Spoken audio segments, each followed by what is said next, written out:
আমি পদ্মজা পর্ব ২ লেখক ইলমা বেহরোজ। বাড়িটা মোড়ল বাড়ি নামে পরিচিত। পদ্মজার দাদার নাম ছিল মিয়াফর মোড়ল। তিনি গ্রামের একজন সম্মানিত লোক ছিলেন। ৬ কাঠা জমির ওপর টিনের বিশাল বড় বাড়ি বানিয়েছিলেন ৪ ছেলের জন্য। ২ ছেলে ১৬ বছর আগে ৭১ সালের যুদ্ধে নিহত হয়েছে। দুজনই টগবগে যুবক ছিল। আরেকজন ৮ বছর বয়সে কলেরা রোগে গত হল। বাকি রইল মোর্শেদ মোড়ল। বর্তমানে এই বাড়ি মোর্শেদের অধীনে, যদিও তিনি থাকেন না সবসময়। পুরো বাড়ির চারপাশ জুড়ে গাছগাছালি, বাড়ির পিছনে নদী। রাত ৯টা বাজলে পরিবেশ নিশুতি রাতের রূপ ধারণ করে। রাতের এই নির্জন প্রান্তর ঝিঁঝি পোকার ডাকে ছেয়ে গেছে। ঝিঁঝি পোকার সাথে পদ্মজার ভাঙ্গা কান্না মিলেমিশে ভৌতিক পরিবেশ সৃষ্টি করেছে। মনে হচ্ছে কোনো আত্মা তার ইহজীবনের না পাওয়া কোনো বস্তুর শোকে এমন মরা সুর ধরেছে। হেমলতা পদ্মজাকে কেনে পাশে বসান। পদ্মজা ডান হাতের উল্টো পাশ দিয়ে চোখের জল মুছে হেমলতাকে বলল, মামা সৌদিতে যাওয়ার আগের দিন আমাদের সবার দাওয়াত ছিল না নানা বাড়ি? খালামণি ভাই বোনেরা এসেছিল। সেদিন ঢাকা থেকে যাত্রার লোক আসছিল স্কুলে, মনে আছে আম্মা? আছে। উঠোনে ধপ করে একটা আওয়াজ হয়। হেমলতা পদ্মজা কেঁপে উঠল। পূর্ণা প্রেমা দরজায় কান পেতে রেখেছিল মা বোনের কথা শুনতে। হুট করে কিছু পড়ে যাওয়ার আওয়াজ হওয়াতে দুজন ভয় পেয়ে যায়। দরজা ঠেলে হুড়মুড়িয়ে রুমে ঢুকে পড়ে। হেমলতা বড় মেয়ের সাথে গোপন বৈঠক ভেঙে দ্রুত পায়ে বারান্দায় এসে দাঁড়ান। উঠানে বিদ্যুৎ নেই, হারিকেন জ্বালান। পিছনে ৩ মেয়ে এসে দাঁড়িয়েছে। একজন মায়ের ৩ মেয়ে নিয়ে একা এত বড় বাড়িতে বাস করাও যুদ্ধ বটে। হেমলতা গলা উঁচিয়ে প্রশ্ন করলেন, কে কে ওখানে? আমি। চিরপরিচিত এই কণ্ঠ চিনতে হেমলতার বিড়ম্বনা হল না। তিনি ব্যস্ত পায়ে উঠোনে নেমে আসেন। গেইটের পাশে মোর্শেদ মোড়ল পড়ে রয়েছেন, গায়ে চাদর। হাঁপড়ের মতো বুক ওঠানামা করছে তার, যেন দম ফুরিয়ে যাচ্ছে। হেমলতা ২ হাতে মোর্শেদকে আঁকড়ে ধরলেন। পদ্মজা পূর্ণা দৌড়ে আসে। মোর্শেদের এমফাইসিমা রোগ আছে। এ রোগে অল্প চলাফেরাতেই শ্বাসটানের উপক্রম হয় এবং দম ফুরিয়ে যায়। শ্বাস নেবার সময় গলার শিরা ভরে যায়। ৩ মা মেয়ে মোর্শেদকে ধরে রুমে নিয়ে আসে। মোর্শেদ এভাবেই হুটহাট করে বাড়ি ফেরে, কখনো কাকডাকা ভোরে, কখনো নিশুতি রাতে, বা কখনো কাঠফাটা রোদে। মোর্শেদ মোড়লেই এমফাইসিমা রোগটা ধরা পড়ে ৭ বছর আগে। মোর্শেদের অ্যাজমা ছিল, আবার ধূমপানে খুবই আসক্ত ছিলেন, ফলে ফুসফুসের এই রোগটি খুব দ্রুত আক্রমণ করে বসে।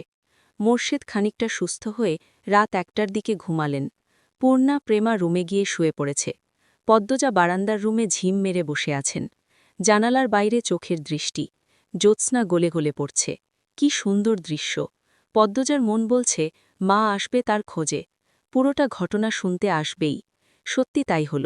কিছুক্ষণ পরেই হেমলতা আসলেন। আম্মা, বাতিটা নিভিয়ে দাও, বলল পদ্মজা, কণ্ঠ খাদে নামানো। হেমলতা বাতি নিভিয়ে পদ্মজার পাশে বসেন। পদ্মজা তৈরি ছিল, তবুও অপ্রস্তুত হয়ে পড়ে। খুব অস্বস্তি হচ্ছে। সে গোপনে দীর্ঘশ্বাস ছাড়ল। পদ্মজা তখন ৪র্থ শ্রেণীর ছাত্রী, বয়স ১০ ছিল। খুব কম বয়সেই তাকে স্কুলে পাঠানো শুরু করেন হেমলতা। সেদিন নানা বাড়িতে সবার দাওয়াত পড়ে। হানিফ চলে যাবে সৌদিতে, তাই এত আয়োজন। পরিবারের মিলন আসর বসে। স্কুল মাঠেও সেদিন নাচগান অনুষ্ঠিত হয়। বাড়ির সবাই সেখানেই চলে যায়।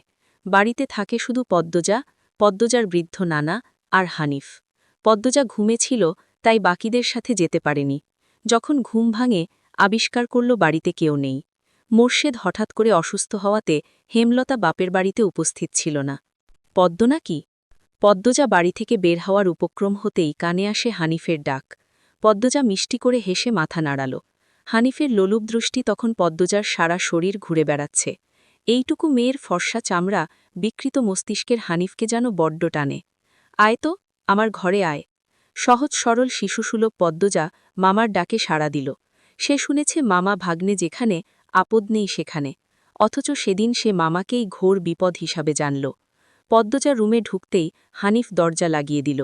পদ্মজার মন কেমন করে উঠে, হানিফের অদ্ভুত চাহনি আর দরজা লাগানো দেখে।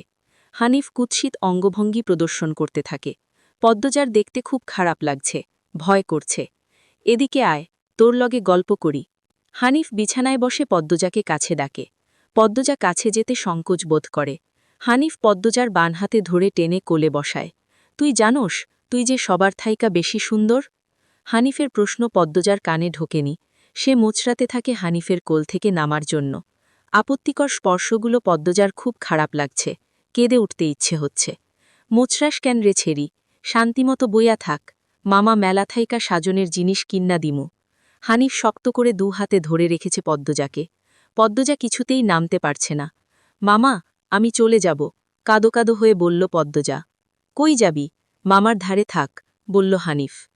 হানিফের শক্তপোক্ত হাতের স্পর্শগুলো শুধু অস্বস্তি দিচ্ছে না, স্পর্শকাতর জায়গাগুলো ব্যথায় বিষিয়ে উঠছে। পদ্মজা কেঁদে উঠল। ভেজা কণ্ঠে বলল, বাড়ি যাব আমি, ব্যথা পাচ্ছি মামা। হানিফ হাতের বাঁধন নরম করে আদুরে গলায় বলল, আচ্ছা, আর ব্যথা দিতাম না, কান্দিস না। পদ্মজা চট করে কোল থেকে নেমে পড়ে। হানিফকে তার আজরাইল মনে হচ্ছে। মায়ের কাছে সে আজরাইলের অনেক গল্প শুনেছে। আজরাইল যখন জান নিতে আসবে তখন শরীরে খুব কষ্ট অনুভব হবে। এই মুহূর্তে যেন ঠিক তেমনই অনুভূতি হল। তাহলে তার হানিফ মামাই আজরাইল। পদ্মজা দরজা খুলতে পারবে না, তাই হানিফকে ভীতিকণ্ঠে অনুরোধ করল, মামা, দরজা খুলে দাও। কেন, আমি তোরে যাইতে কইছি? হানিফের কর্কশ কণ্ঠের ধমকে পদ্মজা ভয়ে কেঁপে উঠল। তার চোখ বেয়ে জল পড়তে থাকে। হানিফ পদ্মজাকে জোর করে কোলে তুলে নেয়। পদ্মজা কাঁদছে, তার খুব ভয় লাগছে। বারবার বলছে, মামা আমি বাড়ি যাব। হানিফের তাতে বিন্দুমাত্র ভ্রুক্ষেপ নেই। বাড়িতে কেউ নেই, বৃদ্ধ সৎ বাবা কানে শুনে না। পদ্মজা হানিফকে কিল ঘুষি দিতে থাকে, সেই সাথে জোরে জোরে কান্না শুরু করে। এভাবে কাঁদলে পাশের বাড়ির যে কেউ চলে আসবে। হানিফের রক্ত টকবক করছে উত্তেজনায়। সে দ্রুত ওড়না দিয়ে পদ্মজার মুখ, হাত পা বেঁধে ফেলে। পদ্মজার 2 চোখের পানি হানিফের চোখে লাগেনি। হানিফ ভীষণ আনন্দ পাচ্ছে, পৈশাচিক আনন্দ পাচ্ছে। সে সিগারেট জ্বালায়। খুব আনন্দ হলে তার সিগারেট টানতে ইচ্ছে হয়। সিগারেট টানতে গিয়ে মাথায় আসে নৃশংস ইচ্ছা। নাক মুখ দিয়ে ধোঁয়া উড়িয়ে সিগারেট 2 আঙুলের মাঝে রেখে পদ্মজার বাম পায়ের তালুতে চাপ দিয়ে ধরে রাখে। পদ্মজা হাউমাউ করে কেঁদে উঠল। হেমলতা 2 হাতে শক্ত করে মেয়েকে বুকের সাথে জড়িয়ে ধরেন।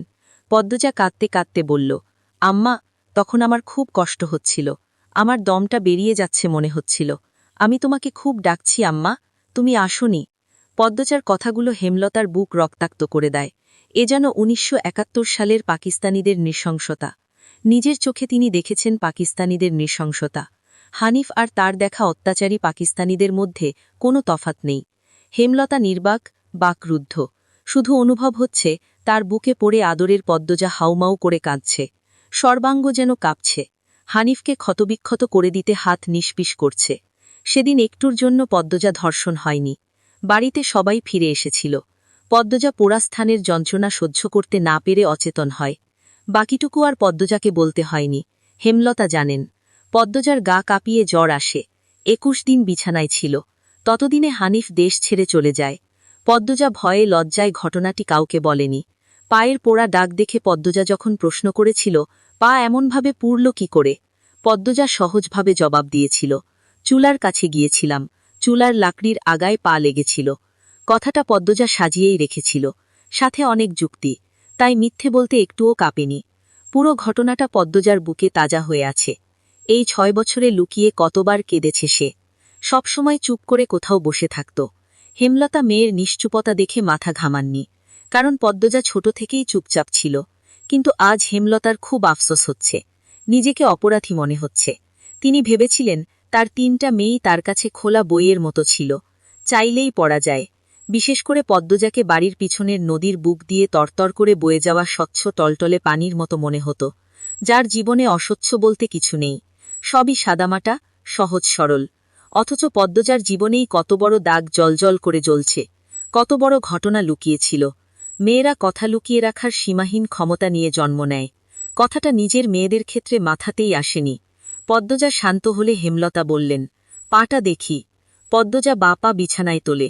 হেমলতা পদ্মজার পা কোলে নিয়ে পোড়া দাগটা দেখেন মনোযোগ দিয়ে। রক্ত টকবক করে ওঠে। রন্ধ্রে রন্ধ্রে হিংস্রতা যেন লুটোপুটি খাচ্ছে। এই পোড়া দাগ হানিফের রক্ত দিয়ে মুছব। কথাটা কত সহজ করে বলেছেন হেমলতা। তবুও পদ্মজা কেঁপে উঠল। কি যেন ছিল কথাটিতে। শরীরের পশম দাঁড়িয়ে পড়ে। হেমলতা বারান্দার রুম ছেড়ে বড় রুমে ঢোকেন। মিনিট কয়েক পর রামদা ছুরি হাতে নিয়ে উঠোনে যান। উঠানের একপাশে শক্ত পাথর আছে। ছুরিটা পাথরে ঘষতে থাকলেন সাবধানে। ঘষতে ঘষতে পাথর গরম হয়ে আগুনের স্ফুলিঙ্গ দেখা যায়, মানে ধার হয়ে গেছে। পদ্মজা বারান্দা থেকে দেখছে। অজানা আশঙ্কায় তার বুক কাঁপছে। হেমলতা বারান্দা পেরিয়ে রুমে ঢুকতে যাবে, তখন পদ্মজা উৎকণ্ঠিত গলায় ডাকল, আম্মা। আন্নার চাচার এক মেয়ে নিখোঁজ শুনেছ তো, বড়দের মুখে? সেই মেয়ের ধর্ষক হানিফ। ধর্ষণের পর পুঁতে ফেলেছে। অলন্দপুরের এই একটা মানুষই এতটা নৃশংস। আমি তখন ঢাকা পড়তাম। বাড়ি এসে জানতে পারি ঘটনা। আম্মার অনুরোধ আর কান্নায় আমি সেদিন মুখ খুলিনি। এত বড় পাপ চেপে যাই, সেই শাস্তি আমি ধীরে ধীরে পাচ্ছিলাম। আজ পুরোপুরি পেয়ে গেলাম। আমার পাপের শাস্তি শেষ হয়েছে। হেমলতা কথা শেষ করে জায়গা ত্যাগ করেন। কি ধারালো প্রতিটি বাক্য! হেমলতার মুখ দিয়ে যেন আগুনের স্ফুলিঙ্গ বের হচ্ছে। পদ্মজার মস্তিষ্ক শূন্য হয়ে পড়ে।